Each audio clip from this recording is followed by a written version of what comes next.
Today we compare the armies of the Galactic Empire, the Republic, the Rebel Alliance, and the Confederacy of Independent Systems in order to determine which one is best.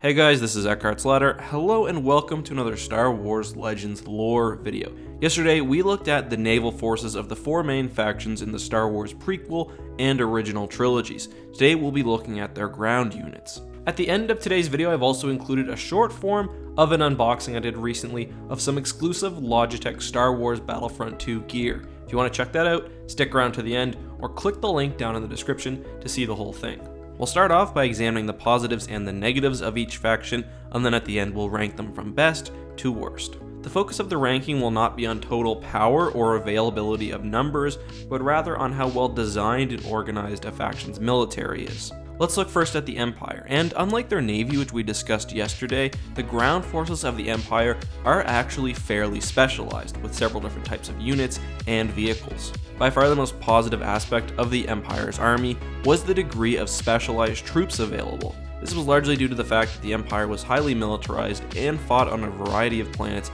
against different enemy types. When I say specialized, that means a few different things. Of course, the military had different armor types depending on the environment. You see snow troopers and sand troopers and storm troopers, but there was also a troop skill hierarchy, starting with the very basic army troops all the way up to top secret special forces units. Although some of these were technically naval assets, from Imperial and Stormtrooper Commandos all the way to the various type of dark troopers, the Empire had special forces units for basically every type of situation. The Empire's choice of vehicles, however, were in my opinion less well thought out. As with their navy, much of the Empire's vehicle design focused largely on fear factor over practicality. Now, admittedly, in Star Wars Legends especially, the Empire had dozens or perhaps hundreds of different types of ground vehicles. However, the core and the heart of most Imperial ground operations were their mechanized walkers. Are walkers inherently bad? No, they're not. But the walkers used by the Empire did have some glaring weaknesses. The AT-AT, for example, while capable of dishing out a lot of firepower and taking a good deal of damage, was an unnecessarily high target and very difficult to maneuver. The fear factor is there, but in most practical ways, I think it's a step down from the Republic's AT-TE. In most cases, I think repulsor lift vehicles or tanks would also be better than two-legged walkers like AT-STs. It's sort of surprising, the Imperial Stormtrooper Corps is relatively specialized, but the vehicle choice seems to be based more on blunt force and fear. And I do know that the Empire did use things like tanks, but walkers were far more common. One thing I do want to note is that despite the sheer size of the Empire, I do think they had excellent logistics. The fact that they're able to deploy troops on so many planets quickly really speaks highly to not only their army, but also their navy. It's interesting to compare and contrast the Empire with the Republic during the time of the Clone Wars. First of all, the Empire's heavy use of special forces divisions was clearly inspired by the Republic. From the very specialized divisions of low-level infantry all the way up to special forces like the ARC Trooper or the Clone Commando, the Clone Army was not at all a blunt weapon, especially when complemented by Jedi forces. I also think the mechanized portions of the Republic Army were much more intelligently designed and effective than that of the Empire. The AT-TE was much more practical than the later AT-AT, possessing extra sturdiness, more varied weapons, and a lower profile.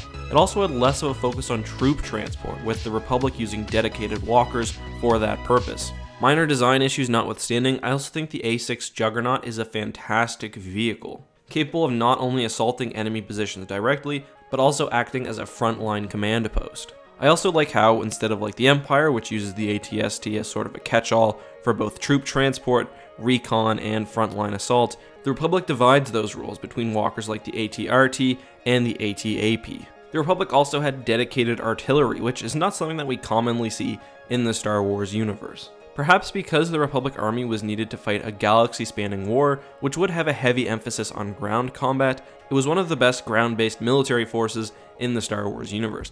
And that's not even touching on the dedicated training received by clones, or the integration of Jedi within the army. Next we have the Rebel Alliance, and to be honest, this matchup isn't really very fair because the Alliance did not focus on having a large or powerful standing army. Instead, they focused on hit and run and guerrilla tactics, much like their navy. The difference is this: while the navy was still geared towards hit and run tactics, they did still, at times, see action on a larger scale and were thus organized and outfitted in a way that made sense. However, the same is not true of the army. The only real battle that they fought in a large scale was Hoth, and they lost badly. The build-up and organization of the Alliance army follows these realities, with troops geared for small skirmishes or covert operations. The Alliance also did not have dedicated production facilities for their vehicles. As I said, we're not looking at which army was the strongest, but it's still difficult to guess how well organized an army is when you can't say reliably what vehicles they would have taken along.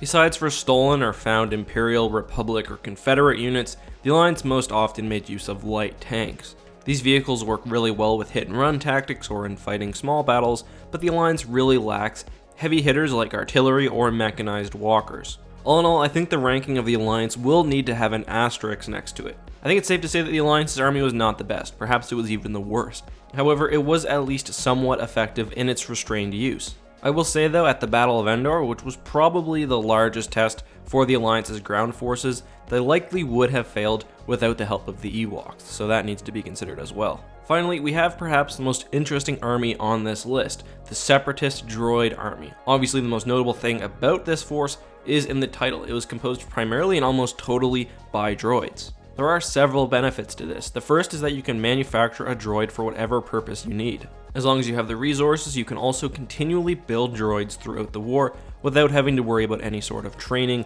or running out of troops. The separatist droid army did have some weaknesses though. The main B1 battle droid, which made up the majority of their forces, was inept at times and certainly less skilled than the clone troopers which it fought against. Although, as I mentioned throughout this video, the total power of the droid army is not important here, a typical force would have more units than the opposing army. As I talked about yesterday, the droid navy employed similar tactics with their management of droid starfighters.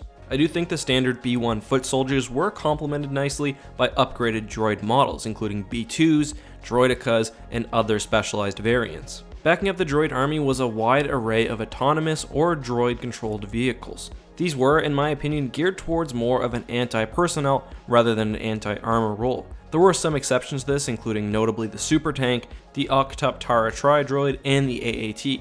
However, these vehicles were comparatively only found in battle rarely. With a brief description of these factions, let us now rank their army from best to worst. Coming in at number 1 is, in my opinion, the Galactic Republic. Everything about this army is purely functional. It has a good variety of vehicles, and the troops are well trained with distinct roles and dedicated special forces units. The army is well suited for small skirmishes, attacking positions, fighting armor, personnel, and basically doing whatever is necessary, and that's to say nothing about the excellent clone training and the inclusion of Jedi Knights and Masters within their ranks. Number 2 is the Confederacy of Independent Systems. Whether you like a droid army or not is ultimately individual preference. However, I will say I believe that the vehicles of the Confederacy are less well suited to some situations than that of the Republic. Specifically, I think they will struggle to repel Republic vehicles like Juggernauts and the AT-ATs introduced at the end of the war. I think the Republic is also more well served by its distinct artillery.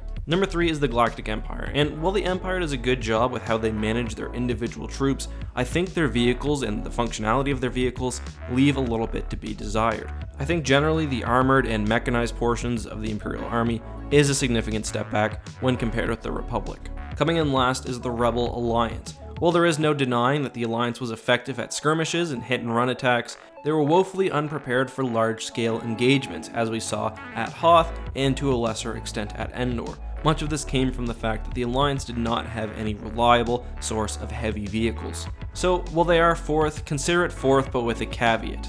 They did what they needed to, but they really can't stand up to the other armies on this list, both in size and in composition. And from best to worst, those are the 4 factions: the Republic, the Confederacy of Independent Systems, the Empire, and the Alliance. That's just my opinion though. Let me know what you think down in the comments. Am I overestimating the Republic, underestimating one of the other factions? Be sure to let me know. I am going to sign off right now, but if you want to see some exclusive Star Wars Battlefront 2 PC stuff that I got from Logitech, make sure to stick around and watch the little video. To see the full thing, go to my second channel, X2.